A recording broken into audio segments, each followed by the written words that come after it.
Good afternoon, everybody. Good afternoon. Oh, nice. I love that. Okay, so this afternoon, as you all know, the President will convene his Competition Council to mark the second anniversary of the Council's work to lower costs for the American people and strengthen our economy. Promoting competition to lower costs and support small businesses is a central pillar of Bidenomics. As the President says, capitalism without competition isn't capitalism, it is exploitation. Without competition, costs add up. One study found that higher prices and lower wages caused by lack of competition cost the median American household as much as $5,000 annually. The President's Competition Council continues to deliver results. The Department of Agriculture is helping lower food prices with a historic partnership with over 24 bipartisan state attorney generals to promote competition and crack down on price gouging in food and agricultural markets. Zillow, Apartments.com, and AffordableHousing.com answered the President's call to eliminate hidden junk fees by committing to show prospective renters all fees up front. And the Department of Justice and the Federal Trade Commission are proposing updated merger guidelines to protect the American people from anti-competitive mergers. This follows bold actions we have taken to eliminate junk fees, hidden junk fees, and high costs in air travel, healthcare, banking, and hearing aids that are all saving families hundreds and sometimes even thousands of dollars a year. The Council's work is another example of Bidenomics at work, that is lowering costs and creating a more level playing field for small business entrepreneurs and also workers. Another event that is happening here today or happened earlier is we had more than 90 state legislators from across the country that came to the White House for a state convening on child care with First Lady Dr. Joe Biden, and also the Director of the Gender Policy Council, Jen Klein, the Director of Domestic Policy Council, Neera Tanden, and the Director of the Office of Intergovernmental Affairs, Tom Perez. The conversation was centered around how we can all work together to expand access to affordable child care, take on out-of-pocket costs, and support child care workforce. We hosted today's convening because the Biden-Harris administration understands that high-quality care is fundamental to families across the country. And the implementation of care depends on the states. States determine who is eligible for child care assistance, how much parents will pay out of pocket, and how much child providers are reimbursed. And now, thanks to the actions taken by this administration, states have even more avenues to improve child care access, affordability, and also quality. As the President has said many times, no parent should have to choose between caring for their children or the paycheck they rely on to take care of their children. This work is more important than ever, and we will continue to take actions that provide relief to working families, that breathing room that the President talks about often as well. Now, turning to Ukraine, some news there. The Department of Defense announced a new security assistance package to support the people of Ukraine as they bravely defend their country. This package includes more critical air defense capabilities, such as National Advanced Surface-to-Air Missile Systems and additional systems to help Ukraine shoot down Russian and Ukrainian drones. The package also includes additional artillery rounds and mine-clearing equipment, as well as unmanned aerial systems and equipment that will help Ukraine better protect its ports. These latter capabilities will become increasingly important, especially now that Russia has pulled out of the grain deal and has renewed attacks on port cities, as we have seen over the past 2 days. The weapons and equipment we are announcing today are being procured by the Defense Department for Ukraine through the Ukraine Security Assistance Initiative as part of our commitment to strengthen Ukraine's military over the near and also long term. As President Biden made clear in Vilnius last week, the United States is committed to supporting Ukraine alongside our allies and partners now and for the long future as we head into the future, clearly. Finally, one last thing. As many of you know, the Women's World Cup begins in less than 24 hours. How exciting. The second gentleman, Doug Emhoff, is leading the U.S. delegation to the tournament. He'll attend tomorrow's opening ceremony as well as Team USA's first game against Vietnam on Friday. Go Team USA. In addition to World Cup events and engagements with Team USA, the second gentleman will highlight U.S. and New Zealand shared values and priorities during his trip through his engagement with civil society, the private sector, and community leaders in New Zealand. The second gentleman will also deliver remarks to young women and girls as part of a panel discussion on gender equity and women in sports. He is, of course, thrilled to be there representing the administration and, of course, rooting for Team USA. As the president said himself, this team epitomizes what it means to be champions, and we are all rooting for them here at the White House. I know you guys were probably waiting for a Tuberville topper, but I don't have one for you today. Amr, hi, good to see you. Good to see you too.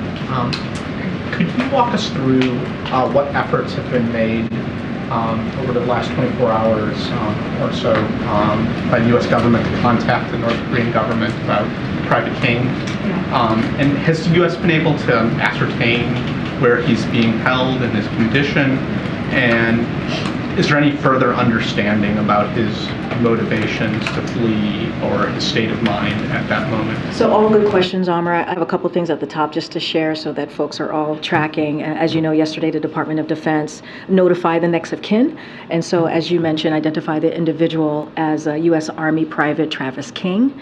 The White House, Department of Defense, the State Department, and the UN are all continuing to work together on this matter to ascertain the information, the questions that you just asked me about his well-being and the whereabouts of Private King. We are still gathering all the facts. It is still very early on. I believe the Secretary himself of the Department of Defense said yesterday it might take us a little bit of time to ascertain all of that information. But again, we're gathering all the facts. But I want to be very clear that the administration has and will continue to actively work to ensure his safety and the return of Private King to us and to his family, obviously. So that includes what we're doing is outreach to the administration of Sweden and also South Korea as well on this matter. The Department of Defense, as I mentioned yesterday, has been engaged and having communications with its counterparts, the KPA, on the well-being of Private King. Again, we're working to ascertain all the facts, all the information that we can. And as soon as we have more to share, we certainly will. But our primary goal is to make sure that we ascertain his well-being, get a sense of how he's doing, but also clearly we are committed to bringing him home. Is it fair to assume Sweden hasn't had any luck thus far with getting any answers from So the North Koreans? don't have anything to share on our conversation specifically on Private King as it relates to his where he is and his well-being. But I can tell you that we have been engaged since yesterday. I think I mentioned this at the podium that we've been engaged with Sweden and also South Korea. If I just ask one more on the Competition Council thing. Generally, with the council and some of these guidelines that have been rolled out, like the ones that have been rolled out today, Republican lawmakers and some business group have rolled this criticism that these efforts will lead to greater regulatory costs that leave the economy worse off. How do you ensure that any new regulatory burdens that don't undermine the savings you're trying to generate for consumers? Look, so we're very confident in the actions that we announced today. And I also mentioned the other actions that we announced about these hidden junk fees, right? And also the hearing aids. I mean, this is something the Competition Council has been very zeroed in on. And so we are confident that this will lead to the outcome that we certainly are trying to provide for the American people. As I mentioned, competition is a key pillar of the Bidenomics, and it is part of the president's agenda. We believe it's going to lower costs for American families in targeted targeted areas. When you think about those surprise medical bills, I talked about the hearing aids. And so that's our focus. And I said this at the top, and I'll say it again, when it comes to capitalism without competition, then it isn't capitalism. We're talking about exploitation. And that's what the president is trying to deal with when you think about these big corporations that are gouging. They're gouging Americans. So the president's going to continue to do the work. The way that we see this as it comes to the competitions, the president's competition agenda, we're talking about supporting pro-small business, pro-entrepreneur, pro-worker, and pro-consumer. And that is, we believe, Bidenomics in action. And so we're confident in that. You mentioned Sweden and South Korea, but just to be clear, has the administration reached out to China at all for their help in this case? So I don't have any engagement with China to read out to you at this time, but I can tell you for certain that South Korea and Sweden, we have engaged with them. And on another issue, Texas has been installing these buoys along with razor wire on the Rio Grande near Eagle Pass. Mexico is now requesting that Texas remove these barriers. They say the state is violating international treaties. And Mexico actually says they first raised this with the administration 3 weeks ago. So do you agree with Mexico that Texas is violating these international treaties? And if so, how do you plan to So look, respond? I saw these reports, and I think one of the things, and I've been very clear about this, that this governor has done over and over again is treated this situation that we're seeing at the border in an inhumane way. It is atrocious, the actions that he decides to take. He takes this, instead of dealing with this issue in a way that we can get to a resolution or working together, he turns it into a political stunt. And that's what we have seen. I can't speak to conversations 3 weeks ago with the Mexican government. I don't have any information to share on if that came up in a conversation, but this is not surprising. This is not surprising. Just yesterday, I was asked about abandoning children, migrant children, not offering them water. This is what we see over and over and over again from this Texas governor, from Governor Abbott, and it is all we're asking for, all we as a country, and what we should hold near and dear is the basic human decency, and we are just not seeing this from this governor. It's clear you disagree with the governor on this, but what comes next here? I mean, what does the administration believe that these barriers, these buoys need to be removed, and what can you do to force that, if so? So look, this is, as it relates to any legal action, that's something that Department of Justice is going to certainly look into or has to deal with. As it relates to the indecent, inhumane way that migrants are being taken, the actions that are being taken against them, I can continue to condemn them here, right? And we've done that in the most strongest terms, and so I'll just leave it from there at the moment. Just to clarify, has the administration discussed this with the Mexican government? I just don't have any information on a conversation that happened a couple of weeks ago with the Mexican government. I can't confirm that, or currently I can't confirm this coming up. I would have to certainly refer to you to the Mexican government. What I can say is what I know and how this governor has treated migrants. Instead of dealing with the situation in a way that we can actually have results, he's used this in a political stunt, and that's shameful, and we're going to continue to condemn that. We're going to continue to call that out. Okay. We saw the Tom Friedman column based on a meeting with the president. Is this true that the president is now deeply worried for the stability and future of Israel? So look, I'm not going to, I think the column, Tom has a quote, directly quoted the president, and so I will let the president's quote stand on its own. The president has, as you know, had productive meetings with the president of Israel, President Herzog, and also the prime minister. He had a phone call, as you all know, with the prime minister Netanyahu, and the president has been very clear, right? His relationship with Israel goes back to his early days in the government. It is strong, it is deep, and it is a special relationship.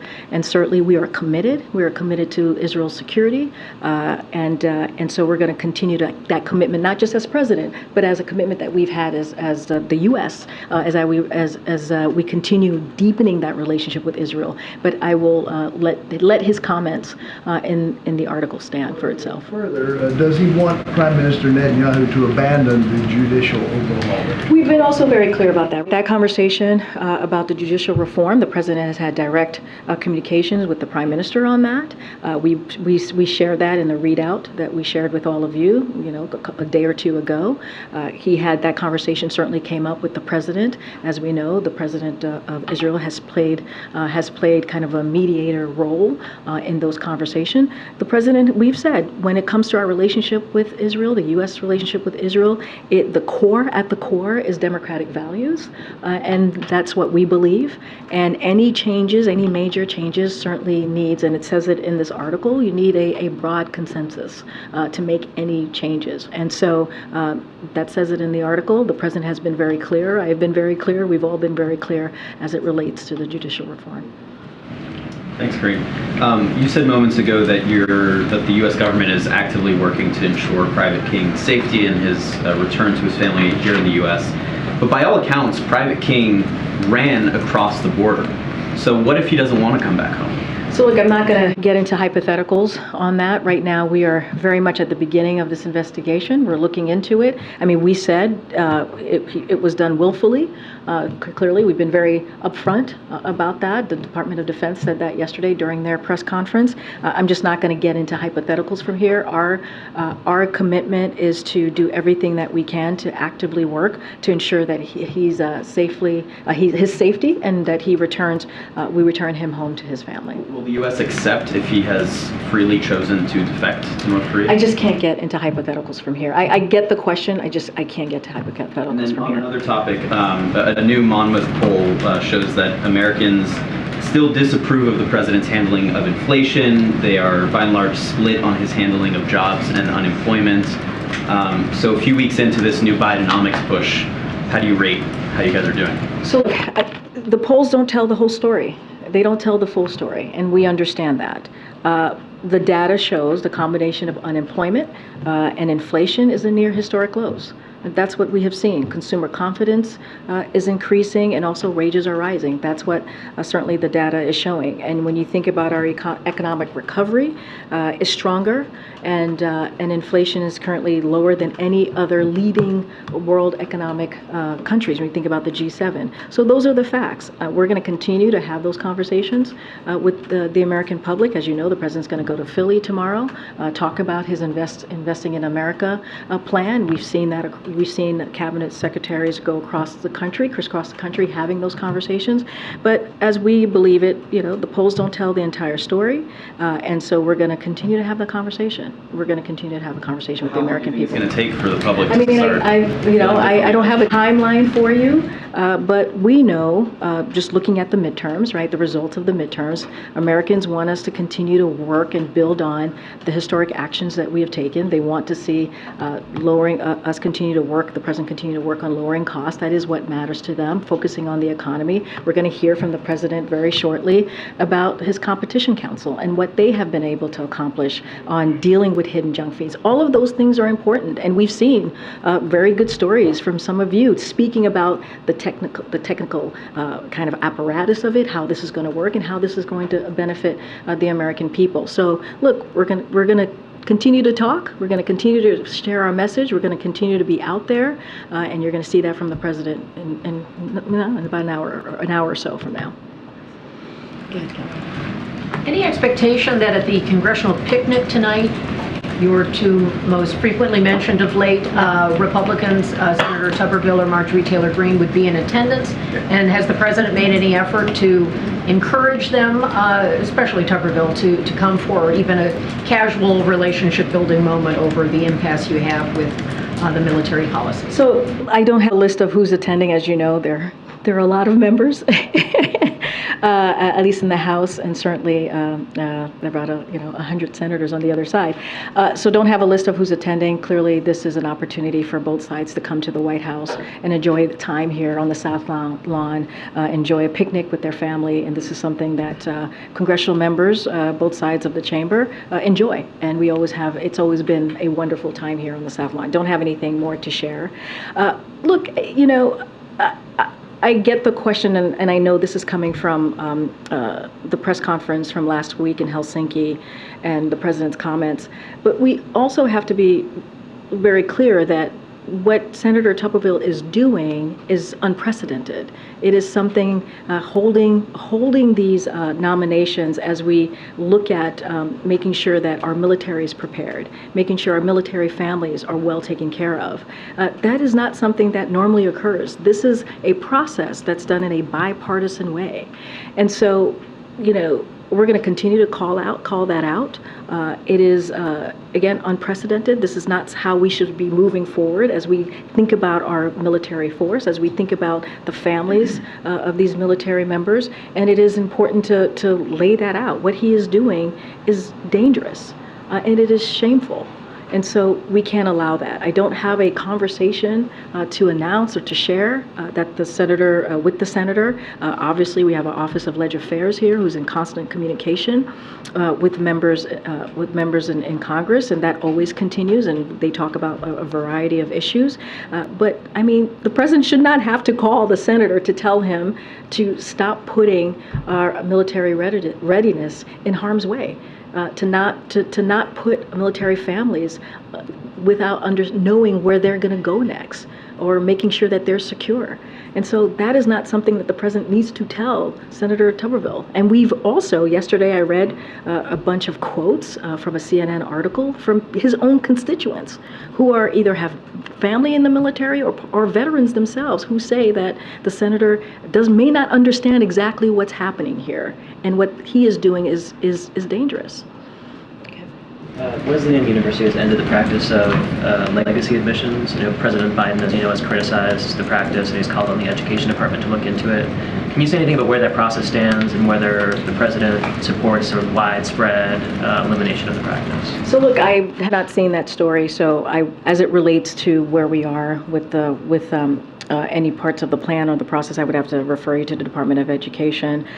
This is something that I just haven't had an opportunity to talk with folks here about, so I don't have anything further to share on that piece. Just on another issue, two senators, one Republican, one Democrat, are preparing to introduce legislation that would ban federal executive branch employees and lawmakers from owning stocks in individual companies. It's become an issue and a potential conflict of interest. Does the president support that concept broadly, that members of the administration and lawmakers shouldn't own individual stocks? So look, I think we've spoken to this before. As you know the president. You've seen the president's his own kind of where he stands on that himself personally on when it comes to stocks, and him, of course, not owning stocks and where he is. And we've been very clear about ethics here. We've had a very stringent kind of process as it relates to ethics and as it relates to staff here. So that hasn't changed. We've kind of laid that out and been very clear on that. As it relates to this bill, I haven't seen the bill. I haven't talked to the Office of Leg Affairs on it, so I don't want to get ahead of that. Thanks, Karine. On Tuberville, he spoke to the defense secretary yesterday. He said afterwards it was a good call, but that nothing has changed. What is the next step? Are they planning to speak again? Does anyone have plans to speak to him again? I mean, look, the next step, it's up to the senator. I mean, this is something that he's doing. He's holding these nominees. He's holding America's military readiness. And that's what he's doing, as well as service members and their families. He's holding them hostage. It is divisive. It is a political stunt. It undermines our national security. This is something for the senator to speak to and answer to. Why is he doing this? And so I don't have any calls to read out. Clearly, this is not the first time that the secretary has either reached out or spoken to him. This is something clearly that the secretary, as the Department of Defense, these are the people that he is in charge of, right?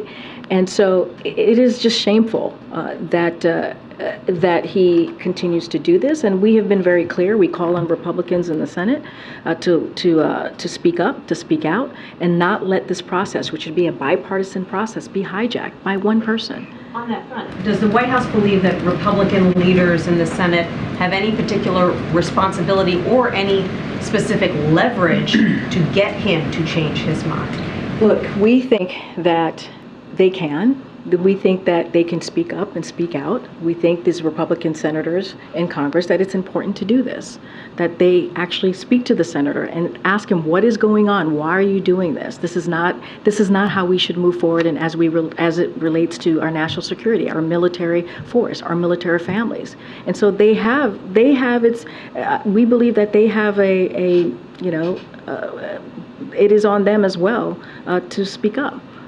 But obviously, lots of people have spoken to him, and he hasn't changed his mind. Do you believe there's anything else that Republican leaders or rank and file in the Senate can do to try to influence his position? I understand the question, Nancy, but it's a shame that we have to ask this question. What else can be done to get this one senator who's holding our military readiness hostage, our military families hostage? What else can we do to change their mind? That shouldn't even be a question. This should be done in a bipartisan way. We should not be holding our military force hostage. And I mean, that's why almost every day, during every press conference this week, I've called this out. We've called out Senator Tuberville because we're trying to send a message to him to say, hey, this is not the way we should be moving forward. This is unprecedented. We even had, at the podium yesterday, as I just mentioned, we even had quotes from people, we're talking about his constituents, veterans in his own state. Not only that, military families in his own state saying this is not okay, that he may not fully understand what is going on here.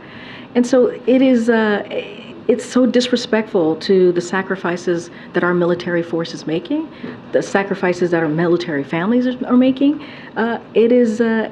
This cannot continue. And so this is something that he has to deal with. Are there any calls or conversations that you can read out between the White House and Republican leadership about this? I don't have any calls to read out at this time. Okay.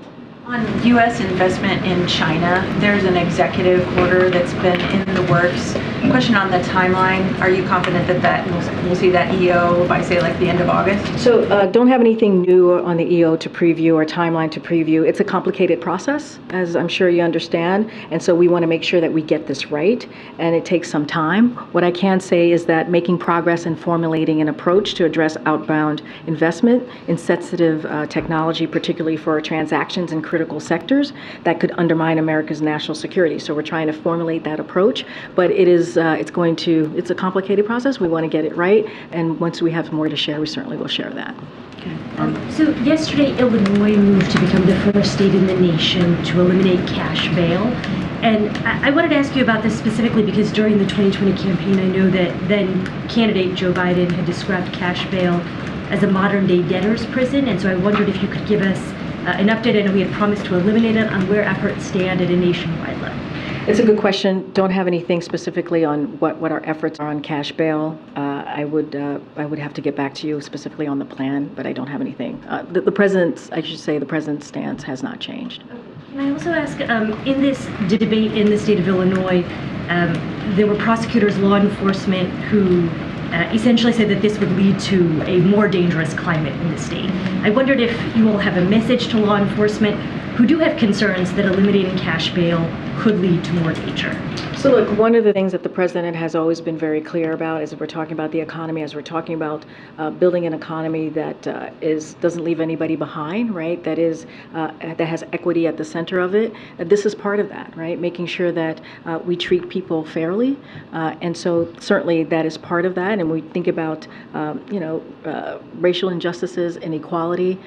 This certainly plays into that. I don't have anything new to share on that particular issue as it relates to cash bail, but certainly the president's stance stands. I just don't have anything new to share on that at this time. Okay. Is everyone invited to the congressional picnic?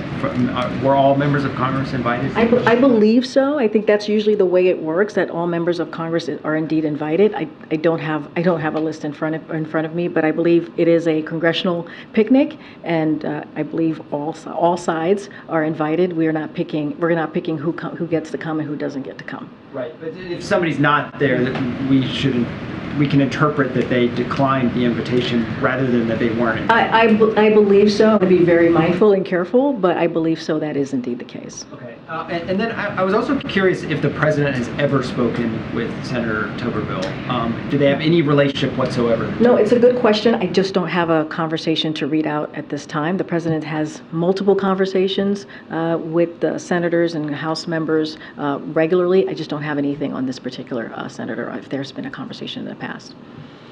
Karine. Thanks. A quick Russia question. I'm sure you've seen that the Ministry of Defense says that they're going to treat all ships in the Black Sea port as, quote, potential carriers of military cargo. I just wanted to get the White House's response to this statement, what you intend to do to help Ukraine guard against this, to defend themselves, and what the administration wants to do to exert pressure on Russia to reconsider and rejoin the grain deal. And do you see any alternatives to get these essential goods out of Ukraine? So, I mean, a couple of things as far as what we're doing. So we're going to continue to support Ukraine's effort to get Ukrainian grain to the markets that they desperately need it. I just talked about a new announcement from the Department of Defense, which also is going to include what part of that actually speaks to the grain initiative, right? And so I spoke to that at the top. But a couple of things is providing financial support and supplies for Ukraine farmers, such as seeds and fertilizer, as well as help with crop storage and processing needs. In fact, the administrator powers in Ukraine right now and announced this week that the United States will provide another $250 million for the AGRI Ukraine initiative to help Ukraine's farmers produce, store, and export agriculture products and grain to the world. We have also applauded, let's not forget, the neighboring countries here, such as Romania, for improving overland access for Ukrainian farmers and looking to their goods to market. So we are going to continue to help Ukraine in not just the short term, but the long term, as I announced at the top. It certainly is a priority for this administration, but also for the NATO alliance, as we heard from them last week, the partners and our allies, to make sure that Ukraine has everything that it needs to continue to make sure they continue to fight for their freedom and also their democracy. But as it relates to the grain initiative, we're certainly going to do everything that we can. Shore up their naval capabilities, because I mean Ukraine has a pretty small navy, especially compared to Russia. Yeah. Don't have anything specifically about the naval piece, but we've seen what we've been able to do, given security assistance to Ukraine, to make sure they have what they need to defend themselves. And that is something that you've seen this commitment for more than 15 months now. You've seen this commitment from the NATO alliance. You've seen this commitment from our partners and allies, and that's going to continue. We probably have not seen a stronger commitment than we saw last week, and so that's going to continue. Just announce again another initiative of how we're going to continue to provide that type of assistance. Okay. Thank you. A month after the state visit by the Prime Minister Modi from India, where did the relationship goes from here in terms of India-US relationship? So as you know, Violet, we thought the visit last month was extremely successful and important. The relationship with India is stronger than ever. And as you know, we announced a range of key deliverables, which some of them are being implemented. And so we've remained very optimistic as it relates to our long-term future and relationship with India. And so we believe that's going to continue. And about a year ago, India, U.S, Israel, and UAE had announced the formation of I2. Was this an issue to be discussed yesterday with the leadership of Israel, and how much progress has been made on that? So I don't have an additional meetings highlight to share with you out of the readout that we shared with all of you. So don't have anything to share on the I2U2. I know that was, as you said, an initiative that we started a year ago. It was a vision to certainly a shared vision of security and prosperous Middle East region keep them connected as it's called, I2U2, with India and the world. So we thought it was really important, as we announced it, as you mentioned, a year ago. I2U2 is already deepening those partnerships among 4 countries, those 4 countries and beyond, and evidenced by existing projects and initiative. There is still a strong future with I2U2, and so we're really excited about the prospects of that future, and so just don't have anything more to share beyond that. Okay. Thank you, Karine. Admiral Kirby, when he was up on the podium the other day, he seemed to rule out U.S. participating or even really backing a convoy system to get grain in and out of Ukraine, because of the dangers. But the Ukrainians are really pushing for that. In fact, a senior Ukrainian official told us, AFP today, that they're negotiating right now with regional countries in the Black Sea, and that what they want to see is a UN, some kind of UN mandate for this. Is the U.S.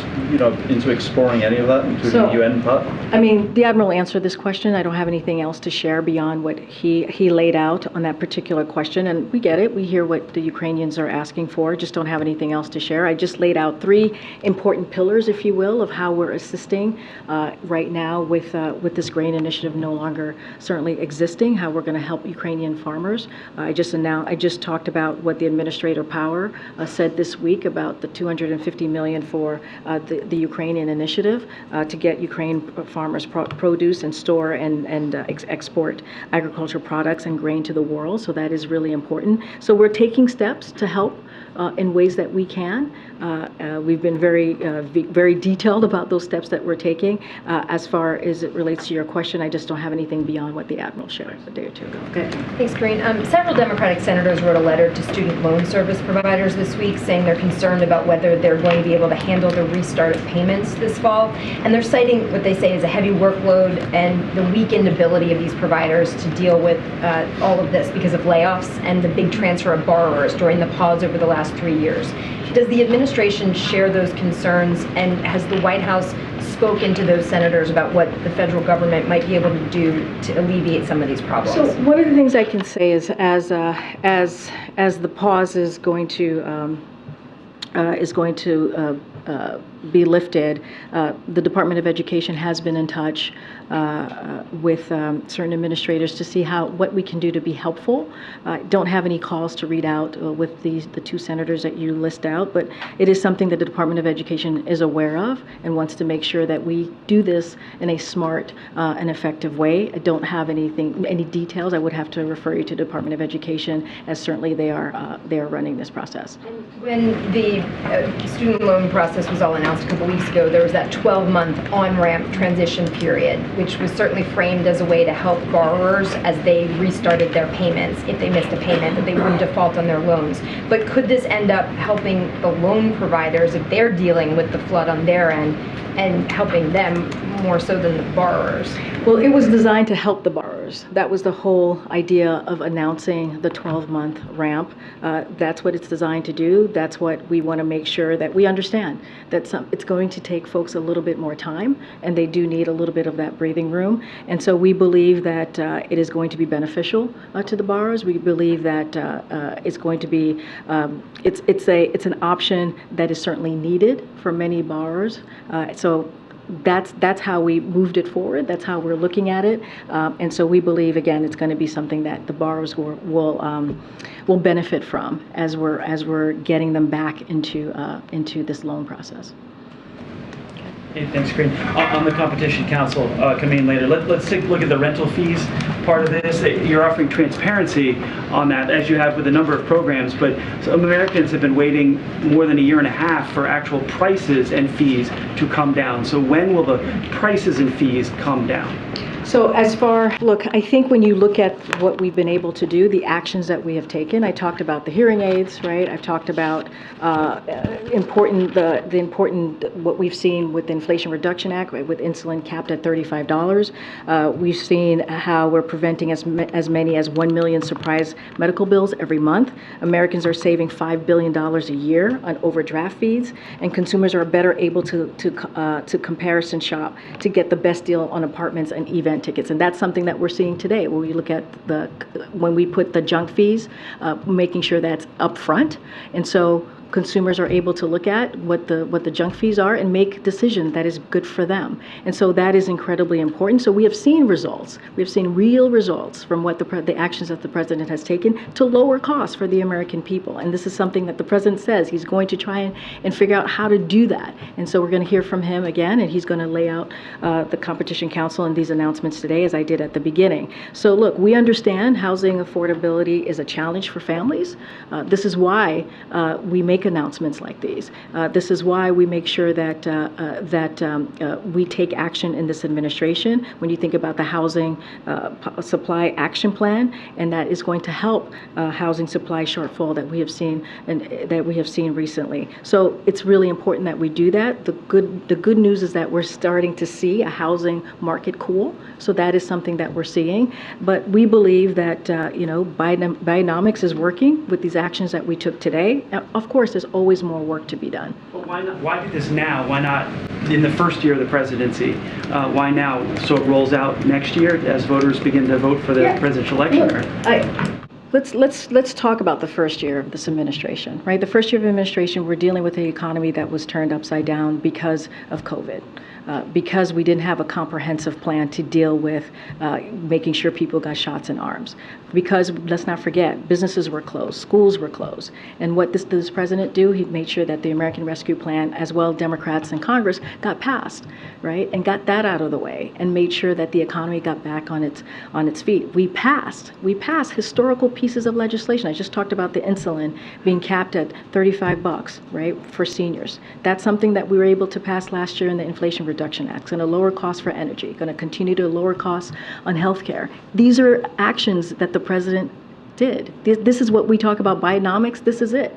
This is what we were able to do in the first 2 years. And so the president has always said, even today, he'll probably say, right, he's going to always continue to look for ways to lower costs. What other ways that we can do to lower costs for the American people? That's what you're going to hear from him today. Another way to lower cost or give the American people an opportunity to make decisions on how to lower costs for their household.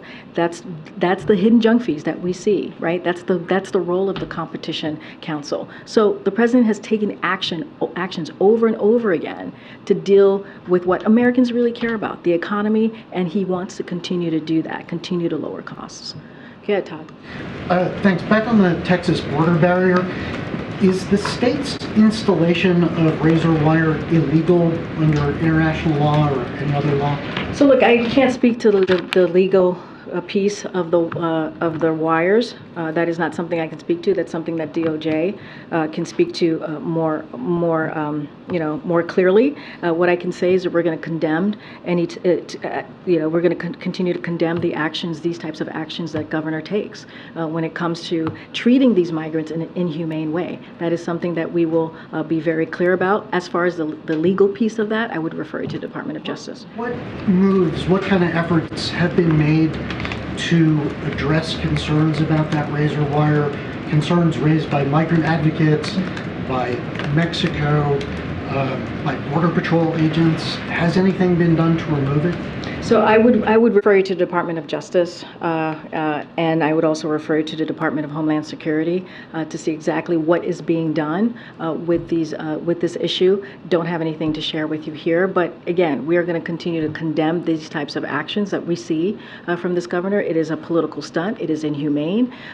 It is atrocious. When we think about even the news that we heard yesterday about not providing water to migrant children, this is an action that we see from this governor over and over again, and we're certainly going to call that out. As any legal actions, that is something for the Department of Justice to speak to. One last quick question. Yeah. President Lopez Obrador earlier this week said that he is urging Hispanic Americans to vote against Governor Abbott and any Republican who fails to denounce this border tactic by Texas. Is the administration okay with that kind of involvement in domestic politics? I'm just not. That is not something I'm going to speak to. That is something for the president of Mexico to speak to. I'm just not going to get involved in elections. Sure, go ahead, Brian. Just to follow up on that, are you saying that because in the past, when this has happened on the border in several states, Homeland Security and Border Patrol have said, listen, the purview of the international borders is the federal government. not the states. So are you saying that we've ceded the Border Patrol? That's not what I said. I said you have to talk to the Department of Homeland Security and the Department of Justice. You're not, this administration isn't going to cede international control of its boundaries. I mean, absolutely not. Absolutely not. I'm just saying that that is something, as far as actions, that's something for the Department of Homeland Security to speak to. Thanks. Go ahead, in the back. Thanks, Mr. Karine. Cardinal Zuppi, President Biden met last night. I saw their readouts. After their meeting, does the president believe the Vatican can help end the war in Ukraine? So just a couple of things on that. You saw the readout, as you just mentioned, of the president's meeting with the cardinal. We put that out last night. Look, just a couple of things that I know the president would want me to share here is that he has shared his wishes for Pope Francis' continued ministry and global leadership and welcomed the recent nomination of a U.S. Archbishop as cardinal. They also discussed the Holy See's efforts providing humanitarian aid to address the widespread suffering caused by Russia's continuing aggression in Ukraine, as well as the Vatican's advocacy for the return of forcible reported Ukrainian children. What Russia has done, kidnapping thousands of Ukrainian children from their families and transferring them to other parts of Ukraine or deporting them to Russia, is obviously horrifying. So we certainly applaud the Vatican's advocacy for the return of these children. We think it's important advocacy, and so that is something that the president discussed with the cardinal yesterday. Okay, just tell me real quickly, did the use of cluster bombs come up at church, the Pope against those, obviously? Did that come up in their conversation? I don't have anything beyond the readout from last night. Go ahead, Courtney. Thank you. When will the president sign the Taiwan trade deal that the Senate passed last night? I don't have a timeline for you on that at this time. And I also wanted to ask about the defense bill. Does the president want your policy on troops and abortions to be included in the bill? For example, would he want the bill to codify the policy or not touch it at all? What I can say is the president wants a piece of legislation that is bipartisan, as we've done historically in the past. That's what the president wants to see, a bipartisan piece of legislation. One on Israel? Last question. Thank you, Karine. Thank you, Karine. At the top in the statement, you talked about a new weapon system that the U.S. is providing to Ukraine. What's the timetable for getting that weapon system to the Ukraine military? So any timetable as it relates to any weapon system, I would have to refer you to the Pentagon. Can I ask you another question? On the other side of Pennsylvania Avenue today, there is a hearing, House Oversight Committee chaired by James Comer, and he has before the committee these two individuals who work for the IRS. They've invoked whistleblower status, and they've alleged that there's been preferential treatment that has been given to Hunter Biden. Is there any reason why those allegations should not be believed from your point of view? So look, my colleague at the White House Counsel has addressed this, so I certainly will refer you to him. But a couple of things I do want to say. The president respects the rule of law. He respects the independence of the Department of Justice as it relates to their conduct in investigation. That's something that we say over and over from here, and you've heard from the president specifically. On this case, let's not forget, this has been led by a Trump-appointed U.S. attorney. Let's not forget that. And the president has said, we have said, that he has not been involved. And so, look, what I can say is just taking a step back and looking at what the president is even doing today, he is going to focus on how we can continue to do the work of the American people, how we can continue to lower cost, right? And he's taking on big corporations who are price gouging the American people. And so, that's going to be his focus. That's what he's going to continue to focus on. Let's not forget, in the midterms, that was the focus that Republicans said that they wanted to do. They wanted to run a midterm, or their message during the midterm is, how do we lower costs for the American people? It doesn't seem like that's their focus right now. Their focus is continuing to do political stunts. That's what they want to do, but that's not what the president is focusing on. You're going to hear from him in a few minutes about that. Thanks, everybody.